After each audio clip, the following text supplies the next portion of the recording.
It's a lovely sunny day. We have a pile of timber that the Bunnings guy cut, so we'll see how accurate it is. In any case, I'm still going to have to trim it down because they won't trim down beyond 200 mil, and that needs to be exactly 200 mil high. So we've still got a few things to do. I've purchased some bits and pieces to help me with that. The whole exercise in the project today is we're making this 24 volt travel buddy oven fit underneath the boiling vessel here and our kitchen, and also generate a bit more storage space for the stuff that's been haphazardly thrown in here. We do need to organize this. It's been a busy month, but in any case, I'm going to focus on doing this stuff. I'm still recovering from the flu, also known as rhinovirus, not coronavirus. In any case, I'm going to do most of the wood cutting and stuff off camera so I don't get distracted and cut my fingers off. Anyway, let's get on with it. Alright, now we have a pile of waste bits hanging around, some old timber I had that wasn't suitable, and some very carefully cut bits that all should be 200 mil high. The Bunnings guy wouldn't cut 200 mil, he said it's unsafe, they're not allowed to cut less than 200 mil wide. So, not entirely sure why, but I guess there is a sound answer. Anyway, I've got all these pretty accurate, probably more accurate than the Bunnings guy. I've been through, cut my 5 pieces here. This is the overall layout I'm going to work with. He did get the top and bottom pieces spot on accurate, so I don't have to work that out. So I've got some wood screws and some wood glue. So we're going to start laying things out in this arrangement now. Hopefully my measurements are right. And it begins. The first join of several. I'm able to turn my sheet around here. Technically it should be going to go that way, so our oven faces that out this way. But I'm putting these together because it's easy to access. We'll join all these internal pieces here now, and hopefully it doesn't fall to pieces. Alright, another section complete. We're almost there. This bit should go around that way. The stove should sit in there. We'll have access to stuff in here, store things up there. Another layer to sandwich on the top. I've just got to get my measurements sorted out in this area now. Alright, we've got the interior sorted out. We've got glue laid on. About to put the top here on. Then we'll flip it over and do the bottom. Then we'll work out which way everything's got to go. I have realized that I do need to cut a chunk out of here for the cable gland on the bottom of that. I'm just going to stop for a moment and make sure I've got things the correct way round, so that I know which way up I've got to cut that notch. I may have to do that now before I go much further. Nope, my forward planning worked out. This is the top. I need to cut the notch out of the bottom. I can do that after I put this piece on, and then things should stay stable. Let's get this piece on. Okay, so now we're up to marking the position for the cable gland here.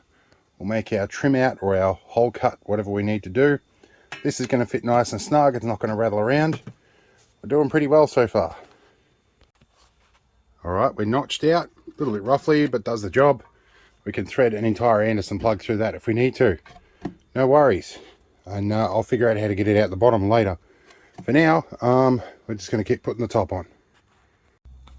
Okay, we have a module that fits in here nicely. I probably could have chosen some better spots to put my numbers, but that's the least of my worries. So, stove should fit in there fairly soon. And I'll probably install a little lip here to stop it sliding out. I don't expect that's going to happen. I could also, to run the cable, run it underneath the feet like that. We'll find out which is going to be the most convenient, because our Anderson is down there. Alright, it could be rest break time. We've got the original setting on top of the new one, and we'll clean everything up, vacuum it all out. I need to find some more short screws. I use them to hold the magnets down, to hold the trays in. But this shouldn't be too bad a height for the boiling vessel. Bit of a melamine splashback here, which is not too bad. Our oven's down there, accessible for both inside and out. We should be good, I think. But I'm taking a rest now. Okay, well it's in. Cable out the back. I think I'm going to run a little notch out of here. Thread my cable through and around there. That way the cable for the boiling vessel up above can go down and in, pop back out that way, and I can coil up the excess in there. Neatens everything up. This opens nicely. It stops there enough that it's not going to burn the bedding. Shuts nicely. We'll put a little wood block there to stop it sliding out. We'll start putting some other stuff back in here.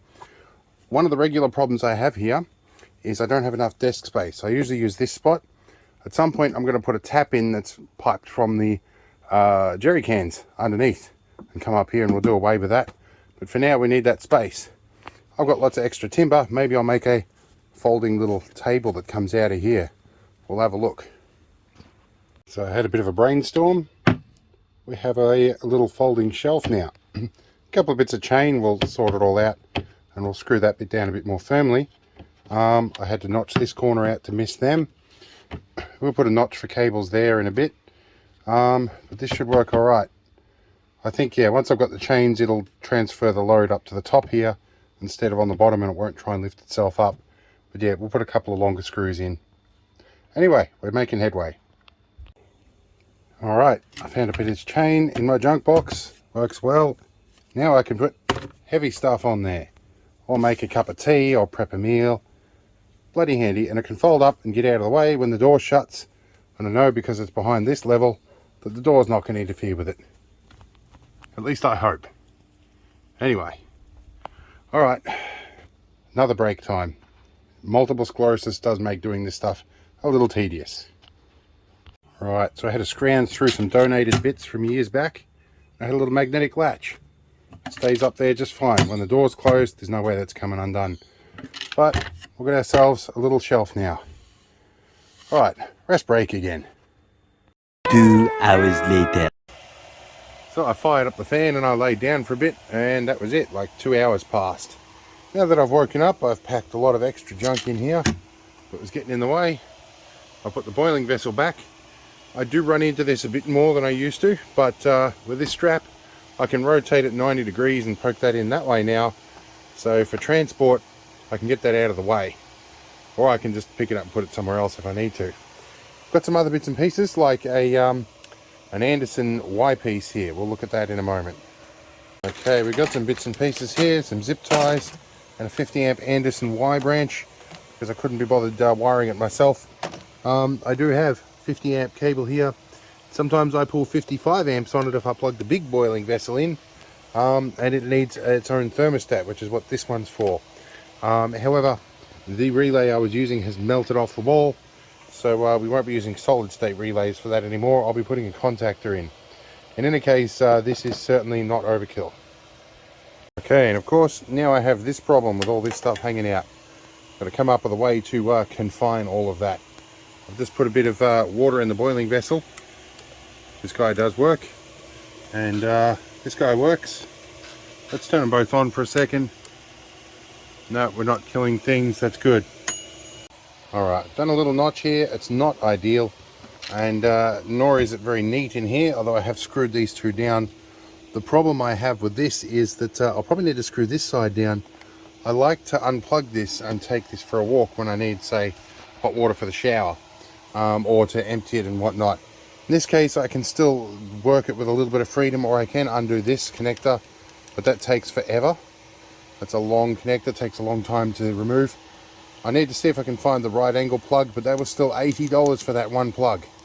So I'm not keen to try and find the right angle version. In any case, we can close that and feign ignorance and go, oh, we don't know, it looks neat to me. It's probably a lot better than it was. I will do something about that later. I'm going to start cleaning up. It's getting late in the day. It's time for drinks with a 99-year-old neighbour. Do that of an evening and have a chat with him and check up on him. And I've got batteries that need to go on charge. I did that plunge cut with this little vibrating tool. That is absolutely amazing. That's what I cut the whole roof section out with for the air conditioner. So we're nearly done. Well, it's getting on to dinner time, and my girls are both asleep, my financial manager and my apprentice. We're going to whack some meat pies in. Lesson learnt from last time, put foil on the bottom tray, because if you've got anything slightly melty, it'll melt and burn on the bottom. So we're going to do that. We're going to put 4 pies in here and see how we go.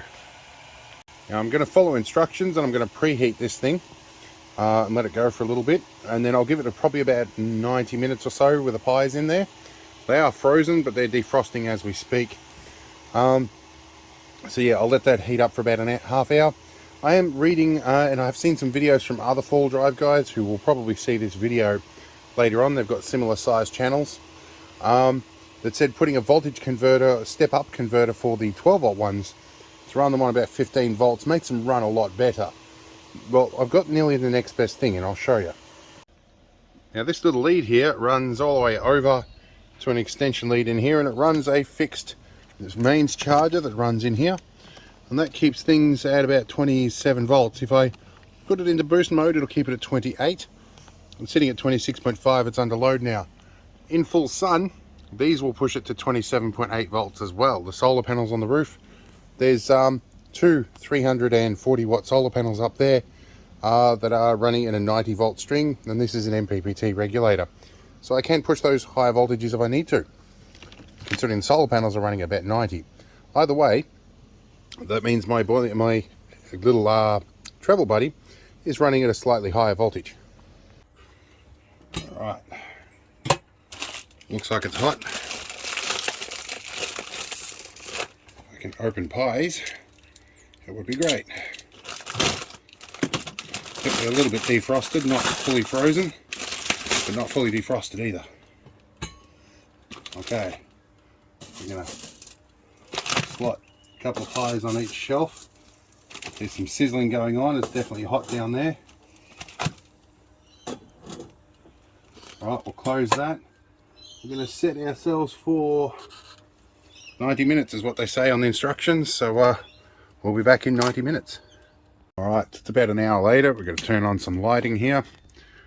See what our pies look like. Oh, they still need a bit more time. Still quite warm in there. I set it for 200. Normally we'd have them at 180.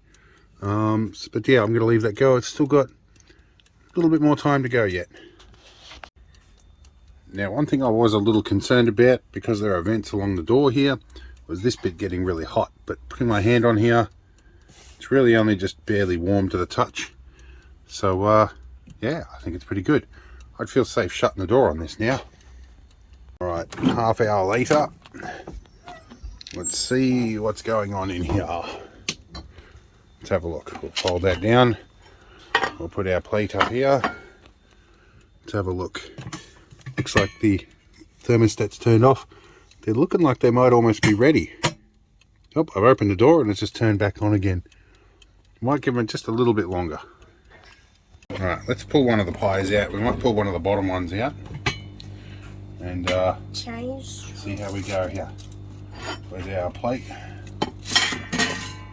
Pull the bottom ones out and we'll cycle the top ones to the bottom. Okay. They look warm. We'll get you out. That way you guys can go on the bottom. Come back for the other two in a minute. Well, that one actually, that looks pretty well done. We might take them out. They've been in about an hour. So we might retrieve these and we'll eat them. Alright. Alright, so they do have some crisping on the edge. They feel nice and crunchy. They're certainly quite hot. I think they'll be edible, but we'll find out inside. Well, they're hot through. They're just the right temp. If you wanted them a bit crispier, you'd give them a bit longer, but an hour and a half with the preheat seems to be about right. I'm going to have dinner.